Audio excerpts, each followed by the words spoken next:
Oh my God. Where do we start? Where do we start? I'm all done with this manager, really am in every way. Just can't take no more. Is it the manager?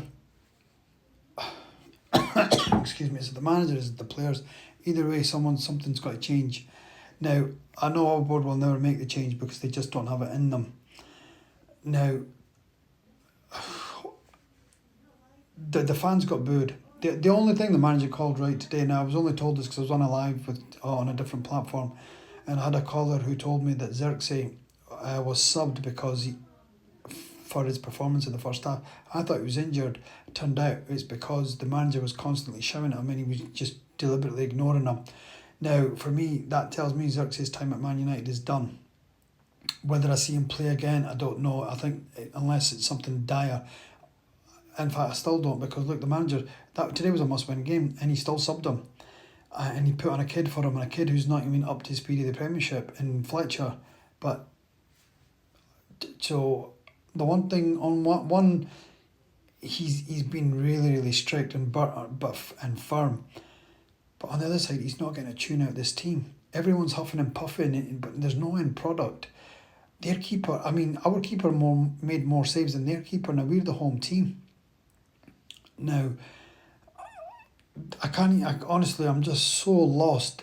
I'm really, really lost. Now, someone said to me before this game, out the two games between Newcastle and Wolves, would you have taken 4 points? I would have snapped their hands off, because I thought we would have got beaten in Newcastle and beaten Wolves.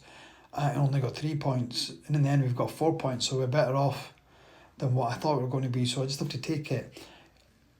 This journey, it's proper rock and roll. It really is. This journey under Amaran, it's really, really hard to take. I mean, this is a poor Wolves team. It really is. They're going to break all records for being the worst Wolves team. Yet they played us off the park. In every area they were better than us. Defensively, midfield.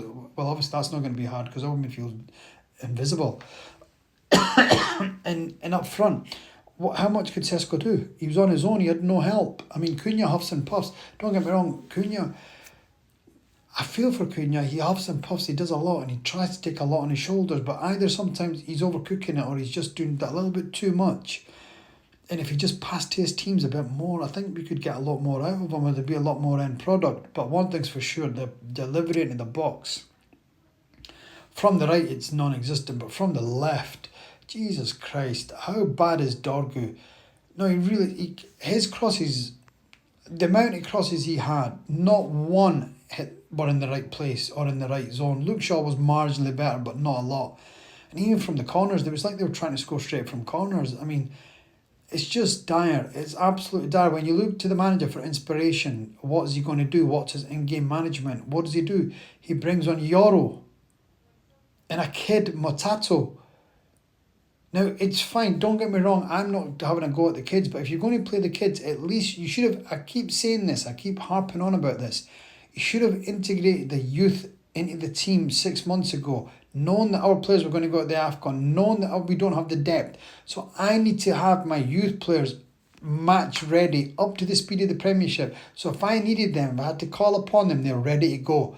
But these kids are nowhere near ready. They're so far off the pace. I mean, every time, bless him, Jack Fletcher got the ball, he was passing it backwards. He didn't play a forward pass once. Now, you watch him in the youth team, he's brilliant. But today, even the other game, it was because they're scared to make a mistake. So instead of playing the normal game, they're just playing defensive. Now, that's because they're not ready. Now, this is all down at the manager. He's known about the players going to the AFCON, so why has he not got the players ready? It's inexcusable. It's absolutely inexcusable. And everyone's going on about he's not got the quality, I agree he's not got the quality, but you've got to do the best that you've got. Now, if the best is not good enough, then you need to be going banging the door down, kicking the door down, kicking and screaming. I don't care what it takes. You tell these inept owners, these leeches, I need players. I need them now. We're on the cusp of getting Champions League football. Now, you either back me or sack me now. Because if you back me, I'll get you Champions League football. And if I don't get you Champions League football, on the back of that, I will lay it on the line. I will walk. And I will not even take my compo. But this manager's gutless. He will never do that. because he will not get his Champions League and he wants his compo, and he's not interested whether we get 2 or 3 midfielders or players in January who can genuinely make the difference in our team playing better. Excuse me, but I need a Nine Brew. That's what it is. My throat is so dry. I need it. Only an Nine Brew can quench that thirst. But anyway, back to this manager has not shown anything productive in the 50 odd games, 60 games that he's been at this club, that he can do anything productive. We got a clean sheet against Newcastle as well. So the least I was expecting today was having the same formation. But what did he do? He changed it. Why? No, God knows. So if you want player ratings for me, I thought Lamans was our best player just by making that double save. So he gets a 7. Dallo, back to his dreadful best, he gets a 2. Leacha was average today, 5. Heaven made 1 mistake, so he gets a 5. Luke Shaw, 5. Again, no one ripped up trees. Dorgu, 3. Dreadful. Absolutely. Ugarte, even worse. He gets a 2. Casemiro gets a 5. Who was on the right wing? Someone help me out. Who was on the right wing? I can't even remember. Was it Ugarte? No, it wasn't Ugarte. Who was it? Oh, yeah, it was Xerxes. Xerxes. I'm giving Xerxes a 1. Just for his inept showing. Sesko, that was Sesko's best game, so he gets a 6. And it gives Cunha a 6 as well. Man of the match is the goalie, just for the double save that he pulled off. And the timing of it, that he pulled that save off. The rest of it, there's not a lot. Now, the crazy thing is, myself included, I'm going to be up in arms and saying manager needs to go, but we all know the manager's not going to go. This board's not going to sack this manager, because the next manager who comes in, the next person who comes in, he's still got the same average players. Now, there's a lot of talk that Maine's going to go away off to Italy or Everton. I want him to stay and fight for his... To be fair, I don't mind him going to Napoli if I know he's going to come back and stay, and hopefully by that time the manager's gone. Because if the manager's not going to play him and he's not going to go to the World Cup, then he has to do the right thing for him. So if Maine wants to go and play every week, let him go to Napoli. On the basis that knowing... I think Amarin's missing a trick without Maine, who's worse off. He's absolutely worse off. Now, Maine goes to Napoli or Everton and he rips it up, and this manager gets sacked on the back of it, then everyone's going to say it was justified. But at the same time, Maine's only 20 years old, and there's no harm in there's no harm whatsoever in sticking it out and grinding it out. But I think he's seen the World Cup, and if he's not getting minutes, then he wants to go and play. So I can't. And if he goes, we need to bring in 2 midfielders and a striker. Now, I wanted Ivan Toney a couple of years ago when we ended up getting Morton Weghorst.